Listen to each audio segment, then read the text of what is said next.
আলাদা করে দিয়েছে। অনেক সন্তান আছে বাবা এখানে, তাই বলে সবাই নয়। আর এটা আমাদের ভারতবর্ষে একটু বেশি বাবা।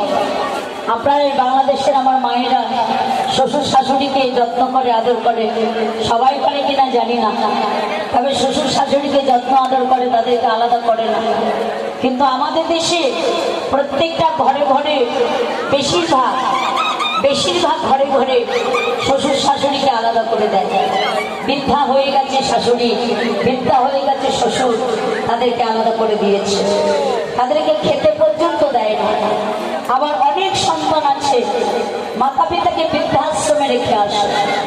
বৃদ্ধাশ্রম, এদেশে কতটা বৃদ্ধাশ্রম আছে জানি না, তবে আমাদের দেশে বৃদ্ধাশ্রমের অভাব নেই বাবা। প্রত্যেকটা জায়গায় জায়গায় আমাদের দেশে বৃদ্ধাশ্রম আছে।